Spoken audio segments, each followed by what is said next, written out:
recordando la historia reciente de nuestro país. Buenos días, Carlos y amigos televidentes. Pulso Político presenta una nueva entrega del segmento La historia reciente de nuestro país. Un espacio destinado a aportar a la reflexión de nuestro pasado como nación, un punto de partida para el debate y análisis del legado que nos permita transformar nuestro presente. En el siglo XX, el Ecuador vivió 5 intervenciones militares. La primera en julio de 1925, conocida como la Revolución Juliana.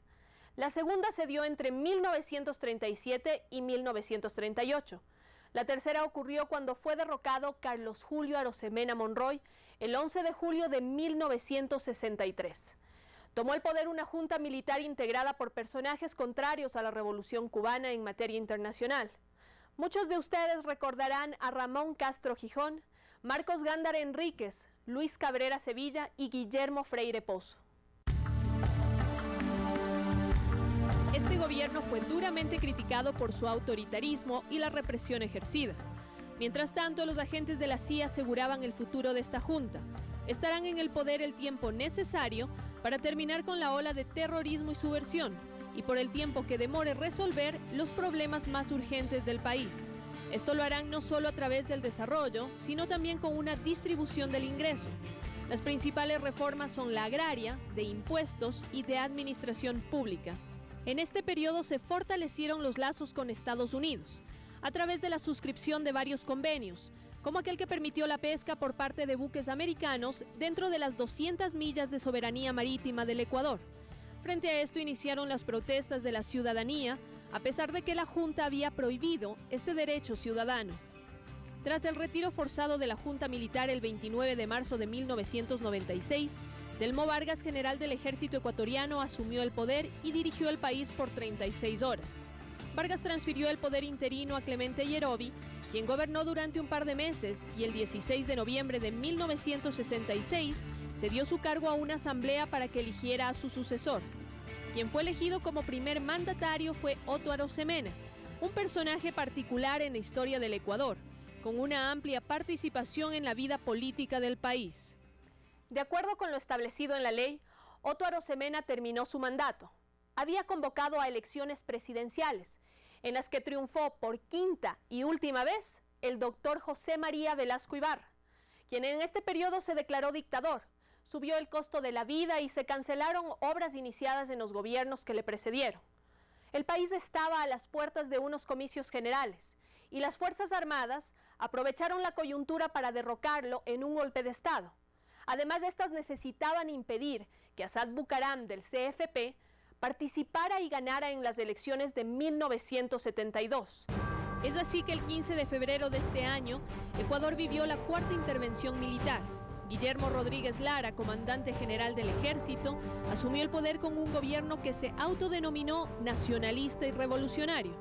Bombita Lara, como se le conocía, destinó las regalías petroleras a la construcción de obras públicas y ejerció el poder asesorado por un consejo de gobierno integrado por militares de las 3 ramas de las Fuerzas Armadas. Gobernó con mano de hierro. En 1973 estalló una ola de protestas estudiantiles en Guayaquil. ¿Cómo olvidar a Rosita Paredes Jumbo, que militaba en el Partido Comunista Marxista-Leninista mientras participaba en una movilización del magisterio guayaquileño? Fue asesinada. Para el 11 de enero de 1976 se produjo una quinta intervención militar y Rodríguez Lara fue presionado para que renunciara a su cargo.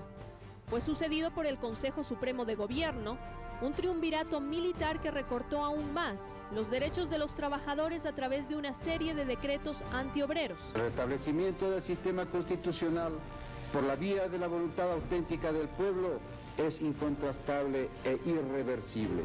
Recordemos la terrible masacre del ingenio azucarero Astra, ordenada por el ministro de Gobierno general Bolívar Jarrín Cagüeñas el 18 de octubre de 1977. Donde se produjo la muerte y desaparición de un centenar de trabajadores en el tenebroso canal de riego del ingenio. Este triunvirato ejerció el poder durante 3 años.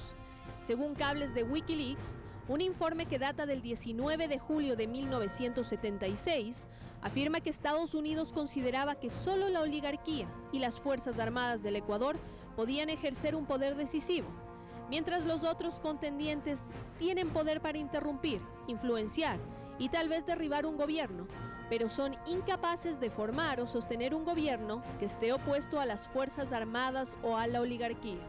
Prácticamente 2 décadas en las que se instauró en el país una era de gobiernos militares, dictaduras que gozaron de un periodo de riqueza petrolera y que registraron varias intervenciones nefastas e implementaron acciones de represión y sanciones, sobre todo encaminadas a los grupos de izquierda, a medios de comunicación críticos y a opositores que no congeniaban con sus propósitos.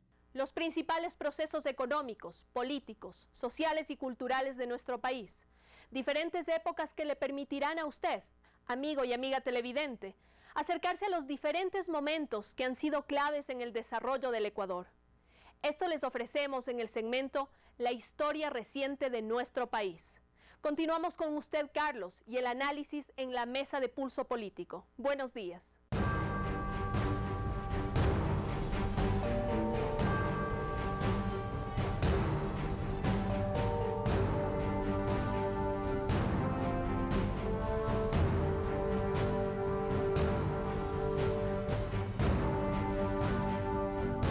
Recordando la historia reciente de nuestro país.